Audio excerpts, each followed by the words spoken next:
de las características principales que tiene la fe cristiana es que en la adoración utiliza un lenguaje que es simbólico, que es artístico y que es religioso.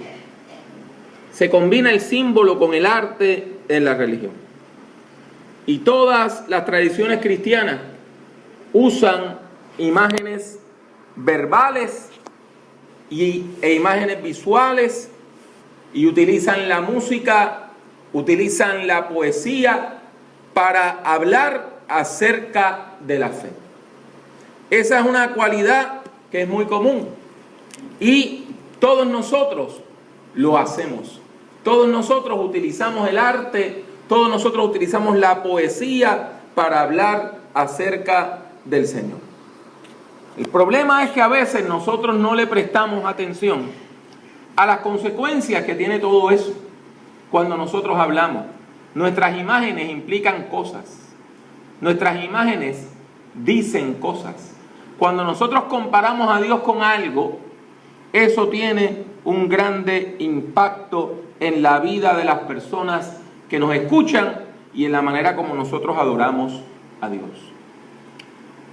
Pensemos por un momento, a manera de ejemplo, en una de las muchas metáforas que ustedes y yo utilizamos para referirnos a la iglesia cristiana.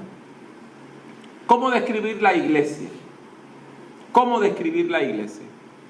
Y se utilizan muchas metáforas, y una de las metáforas principales es hablar de la iglesia como una familia.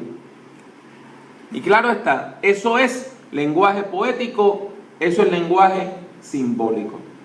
Cuando nosotros decimos que la iglesia es una familia, pues comenzamos a utilizar todo este lenguaje refiriéndonos al resto de los hermanos y hermanas como tales, ¿verdad? Al resto de las personas que vienen a la iglesia como hermanos y hermanas.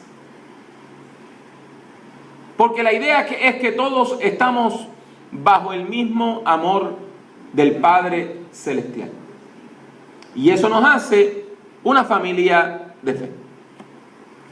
Y eso es santo, eso es bueno y es agradable a Dios.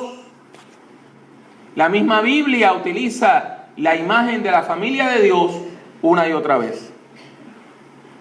La imagen de llamar a los otros creyentes hermanos y hermanas viene de la misma Biblia, viene del Nuevo Testamento. Y en el Nuevo Testamento se habla de la iglesia como la familia de Dios. ¿Cuál es el problema que hay con eso? El problema es que la imagen de la familia no es tan inocente como parece. Porque no todo el mundo ha tenido una buena familia. Hay personas que cuando se les dice que Dios es como un padre, se emocionan y dan gracias al Señor porque tuvieron buenos padres. Pero hay personas que fueron abandonadas por sus padres. Y decirle Dios es como un padre significa nada, porque ellos no tuvieron uno. Y hay personas que vivieron aterrorizadas por sus padres. Y cuando usted le dice Dios es como un padre, la pregunta que surge en su mente es, entonces Dios también me va a violar. Con esto lo que le quiero decir es que nuestro lenguaje tiene poder. Las imágenes que utilizamos son poderosas y a veces causan impresiones que usted no busca y son impresiones negativas. Y la iglesia primitiva, en toda su sabiduría, una de las cosas que hizo fue rechazar la imagen de la familia como la primera definición de la iglesia. Cuando usted lee el Nuevo Testamento, la imagen más importante que se utiliza para hablar de la iglesia es que la iglesia es un cuerpo, y todos somos parte de ese cuerpo. ¿Y por qué la iglesia hizo eso? Primero, porque en su tiempo la familia en Grecia, en Roma, era bien jerárquica, era patriarcal, al punto que si el jefe de la familia, el jefe del clan, decía, ese bebito recién nacido, nosotros no lo vamos a criar, lo agarraban y lo dejaban en la carretera, que alguien se lo llevara o que se lo comieran los animales. Y ni la mamá ni el papá del niño podían decir nada, porque el que más mandaba en la familia ya había dado una instrucción. La iglesia rechazó la imagen de la familia y se definió primeramente como un cuerpo, el cuerpo de Jesucristo, del cual Cristo Jesús es la cabeza. Y esto es bien importante. Esto es bien importante. Tenemos que meditar en por qué la iglesia rechaza esta metáfora tan hermosa de la iglesia como familia para compararse con un cuerpo en una cultura griega, en una cultura romana donde se entendía que el cuerpo era malo y decían que el cuerpo era la tumba del alma. ¿Por qué compararnos con algo que la cultura lo ve como malo y rechazar la familia que se supone que sea buena? Y aquí tenemos que hablar con toda candidez, mis hermanos, con toda sinceridad. Las relaciones de familia son difíciles. Las relaciones de familia no son fáciles. Y si bien la palabra familia evoca recuerdos hermosos en algunos, para otros los recuerdos son desastrosos. La familia, cuando es buena, cuando es saludable, puede nutrir, puede proteger y puede bendecir. Pero una familia enferma puede amenazar, puede agredir y puede destruir. Históricamente, una de las cosas que ha ocurrido es que hemos visto cómo las mujeres han sido marginadas, condenadas y explotadas, aún dentro de la misma familia. Hermanos, hermanas, esto es algo grave. Nosotros hemos tenido ancianitas que han llegado aquí a decirme: pastor, mi hijo me trajo estos papeles. Y yo no entiendo qué fue lo que él me trajo. Lo que me dijo fue que los firmara para el martes. Y cuando yo los busco y los leo, es una segunda hipoteca sobre su casa. Y el muchacho le está poniendo una segunda hipoteca a la casa de la mamá o de la abuelita para quedarse con todo el dinero y ella quedarse con toda la deuda. ¿Lo hemos visto? Hemos visto familias donde ha habido abuso sexual y quien manda a callar a la víctima es la mamá. Nosotros tuvimos un caso terrible en los Estados Unidos donde en un retiro una muchacha indicó que ella llevaba más de 20 años atormentada porque un tío la había abusado repetidamente durante su adolescencia. Había abusado sexualmente. Y cuando la muchacha finalmente habló de eso en el retiro y recibió liberación y comenzó a sentirse mejor, su mamá y su hermano se fueron de la iglesia. Y me llamaron a mí, que era el supervisor del pastor, para pedirme que yo corriera al pastor, que lo echara, que lo botara, como decimos aquí en Puerto Rico. Y cuando yo le pregunté, ¿su hija mintió? Ella me dijo, no, todo lo que ella dijo es cierto. Lo que pasa es que nosotros no queríamos que nadie lo supiera. Por lo tanto, hermanos y hermanas, tenemos que entender que una familia puede ser destructiva. ¿Cuán destructiva puede ser una familia? Y aquí me refiero al ejemplo bíblico de José. La historia de José, a la cual se refiere el texto bíblico leído hace unos minutos. Como ustedes y yo sabemos, José pertenecía a una familia bastante disfuncional. Una familia que aún de acuerdo a los criterios del mundo antiguo no era la norma, no era la correcta. Y claro está, hoy es un tipo de familia que nosotros veríamos no solamente como disfuncional, sino rayando en lo criminal. Porque en nuestro país la bigamia, el estar casado con dos mujeres a la vez, es ilegal. Comienza cuando Jacob, escapando de casa de su padre, vuelve a Aram, el territorio ancestral de donde venían los antepasados. Y cuando llega allá, se enamora de una muchacha que era la hermana menor en una familia donde habían 2 hijas. Y la hija mayor era una mujer que tenía cierto nivel de impedimento, específicamente algo relacionado con la vista. Y él se quería casar con la menor, pero le hacen una treta y lo obligan a casarse con la mayor, porque la muchacha estaba impedida, y si no se casaba, en un mundo antiguo donde no había ayuda ni pensiones, probablemente hubiese muerto de indefensión. Y así Jacob termina casado no solamente con 2 mujeres, sino con 2 mujeres que son hermanas entre sí. Y la rivalidad entre ellas es amarga. Y como en el mundo antiguo era súper importante tener una gran cantidad de hijos, porque a usted se le podían morir hasta 6 de cada 10 niños que usted tenía. Pues las 2 hermanas tenían una competencia de cuál iba a tener más niños. Y ellas reclutaron a 2 esclavas que tenían, una cada una, para que sirvieran en lo que hoy nosotros llamamos como vientre de alquiler. Y ellas tenían muchachos, y esos muchachos legalmente le pertenecían a la dueña de la esclava.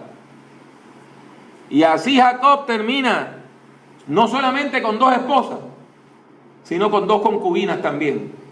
Y termina teniendo una retahíla de muchachos de 4 mujeres distintas bajo el mismo techo.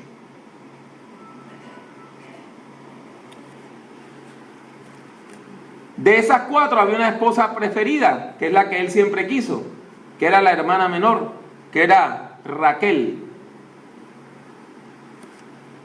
Y esa era la esposa favorita. Y el hijo mayor de la esposa favorita se convierte en el hijo favorito. Y déjeme decirle que en la familia se da esa dinámica, donde tenemos distintos roles y tenemos unos hijos que si piden la luna, nosotros buscamos un cohete para bajársela, y tenemos otros hijos que se nos olvida hasta la fecha de su cumpleaños. Y eso se da en nuestra familia. De alguna manera, nosotros tendemos a querer al más grande y al más pequeño y al más débil con pena. Y hay otros que decimos, no, ese es fuerte de carácter, ese se defiende solo. Y dejamos que busque su propia suerte. Pero como usted se puede imaginar, los hijos y las hijas de Jacob se cansaron de tener un hermanito perfecto a quien se le daba todo lo que pedía. Y se crea una gran rivalidad dentro de la familia, al punto que intentan asesinarlo. Y cuando le falta la valentía para asesinarlo, lo agarran y se lo venden a un grupo de esclavos. A un grupo de personas que compraban y vendían esclavos, a unos mercaderes extranjeros, para que se lo llevaran lo más lejos posible. Agarraron entonces una túnica carísima que tenía el muchacho, la llenan de sangre y se la llevan al viejo. Y le dicen, un animal salvaje mató a tu hijo. Y él hizo como que les creyó, pero le quedaba un hijo, el más pequeño de su esposa favorita, y le dijo, yo les creo, pero este jamás vuelve a salir con ninguno de ustedes. No vaya a ser que hayan sido ustedes los que hayan matado a José. José llega a Egipto y allí sufre la esclavitud. Es encarcelado por un largo tiempo por un crimen que no cometió. Pero sin embargo, allí en la cárcel Dios lo bendice. Y como Dios le había dado sabiduría, él llega a interpretar unos sueños que había tenido el faraón. Sale de la cárcel y llega a tener un puesto de honor, un puesto político importante en el mundo egipcio, y se convierte en el segundo hombre más importante, el administrador de toda la tierra. Se casa, tiene 2 hijos y alcanza todo lo que él necesitaba para vivir la vida buena. Y tal parecía que el pasado había quedado atrás. Pero déjeme decirle que el pasado, cuando usted no lo trabaja bien, vuelve y nos atormenta. No basta decir, eso pasó, yo no me voy a volver a acordar. Usted tiene que procesar eso. Usted tiene que buscar ayuda. Usted tiene que buscar consejería. Usted tiene que buscar ayuda psicológica y a veces psiquiátrica para lidiar con eso. Porque si no, mire, el pasado es como un vampiro que alguien le quita la estaca y vuelve. Y vuelve a atormentarlo. Y eso fue lo que ocurrió. Viene una hambruna, hay hambre, no hay que comer, hay una situación terrible, y de repente llegan unas personas desde Canaán a comprar granos, alimento a Egipto. Y de repente José se encuentra frente a sus hermanos. La vida se los pone en bandeja de plata. Él los podía mandar a matar y nadie se hubiese enterado nunca en Canaán que él había hecho tal cosa. Porque ahora él tenía otro nombre, ahora él hablaba otro idioma, ahora él se veía distinto. Ahora tenía todo el poder él en la mano como administrador de Egipto, y esta gente como extranjeros que venían a mendigar. Era la hora de la venganza. Pero ahora José ya no era el niño indefenso, sino era uno de los hombres más poderosos del mundo. Y José comienza su venganza y les pone trampas a sus hermanos. Y mandaba a que escondieran copas de oro y otros objetos preciosos en los sacos de grano. Y cuando los hermanos empezaban a caminar, mandaba a los militares y los arrestaban. Y dice, ustedes robaron. No, nosotros no robamos. Y cuando buscaban, ahí estaba lo que había sido plantado.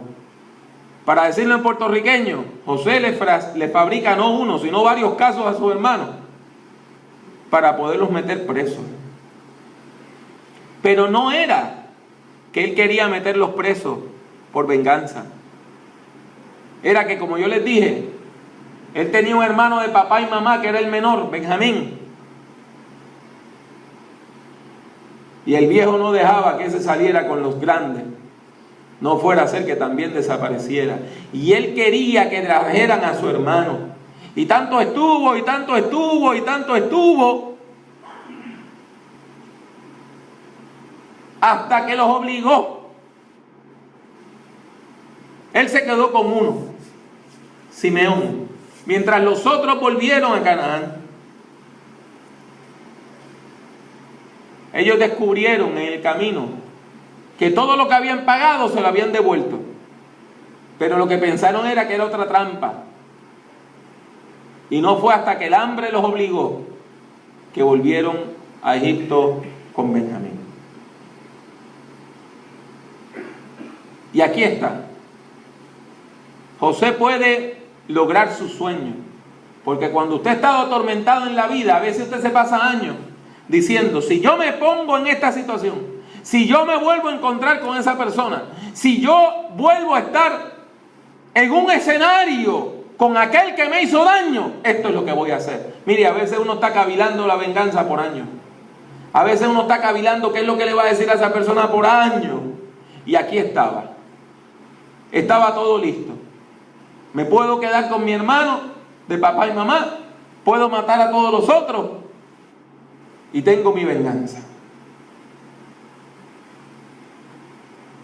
Pero José decidió la vida y no la muerte. Decidió el perdón y no la venganza. Y no fue porque era bueno y generoso. Es porque había unos valores de fe que le llevaban a actuar de esa manera. Él tiene misericordia de ellos porque Él cree en un Dios de misericordia. Él les salva la vida porque Él cree en un Dios que salva. Él busca la reconciliación porque Él cree en el Dios de la reconciliación. Y por eso manda a salir a todos los ayudantes. Se queda solo con los hermanos. Y hablando en su propia lengua les dice: yo soy su hermano José, el que ustedes vendieron a Egipto. Pero por favor, no se aflijan ni se enojen con ustedes mismos por haberme vendido. Pues Dios me mandó antes que a ustedes para salvar vidas. Y van 2 años de hambre en este país. Y todavía durante 5 años más no se cosechará nada, aunque se siembre. Pero Dios me envió antes que a ustedes para hacer que les queden descendientes sobre la tierra y para salvarles la vida de una manera extraordinaria. Así que fue Dios quien me mandó a este lugar y no ustedes. Él me ha puesto como consejero del faraón y amo de toda su casa y como gobernador de todo Egipto.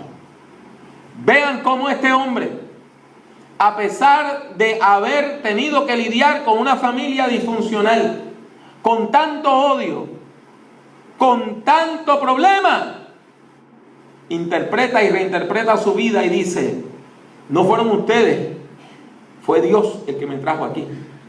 Y Dios me puso aquí no para vengarme, no para matar y no para destruir, sino para salvar.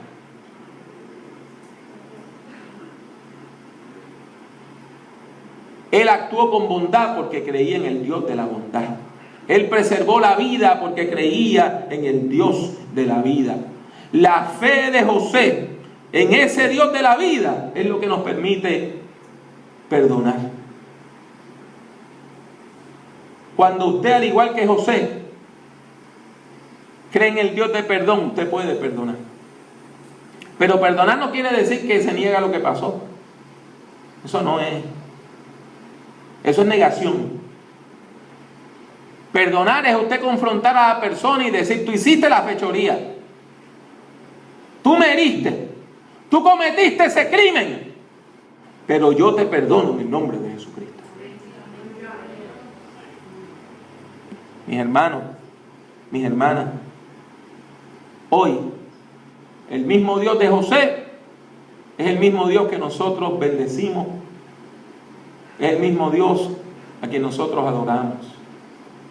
Y ese mismo Dios de la vida es quien hoy nos capacita para perdonar y para bendecir a los demás, aunque usted se haya criado en una familia disfuncional.